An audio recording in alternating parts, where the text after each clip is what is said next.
Всем привет! Меня зовут Ксения, и сегодня по просьбе подписчицы я покажу, как я наполняю игрушку.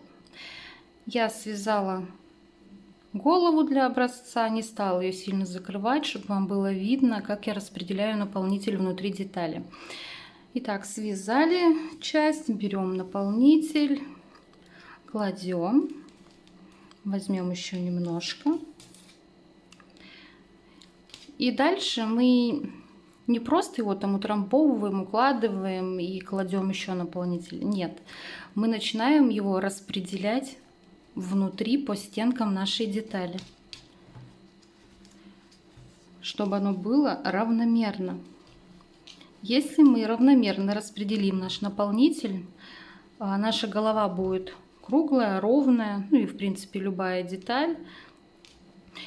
И не будет волн, целлюлита, и так ее будет в принципе проще набивать. Теперь вот в эту образовавшуюся лунку кладем еще наполнитель и опять также таким способом распределяем внутри нашей детали.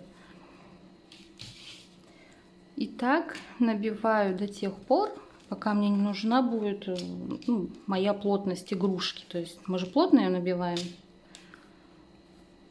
Так я набиваю абсолютно все детали. И единственное, что когда набиваю ручки или ножки, там, у нас детали небольшие, и палец особо туда не пролазит. Я что-нибудь беру себе в помощь, палочки какие-то или маленький крючок тоненький, и в ножку либо в ручку я распределяю по бокам именно с помощью чего-то.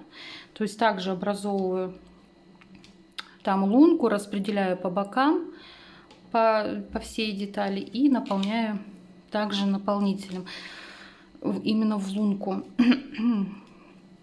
Детальки маленькие, когда ручки, ножки, я иногда беру пинцет, чтобы положить этот наполнитель. И вот так распределяем.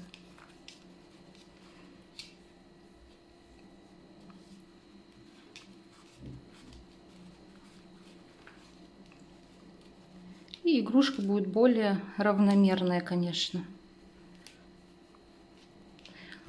Сейчас я бы, если продолжила вязать, я бы провязала еще. Естественно, тут будут образовываться еще стенки. Я также буду распределять и в лунку класть наполнитель.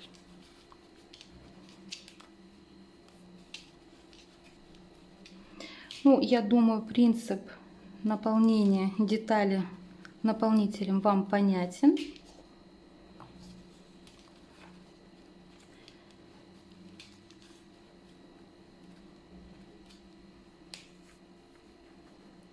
То есть, если бы она у меня была бы довязана еще больше, это был бы прям хороший ровный круг. Конечно, он еще требует набивки. Но уж до конца наполнять не буду. Главное, я вам показала, как я это делаю.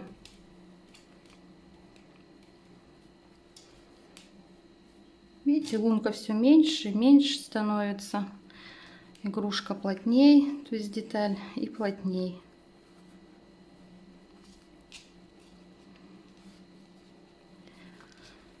В общем, как-то так. Надеюсь,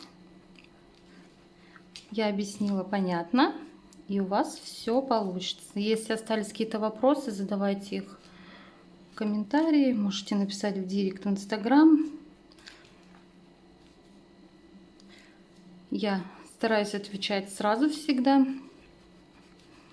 Если понадобится, сниму еще одно видео.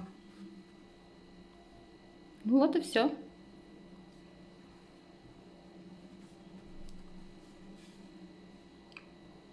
До встречи.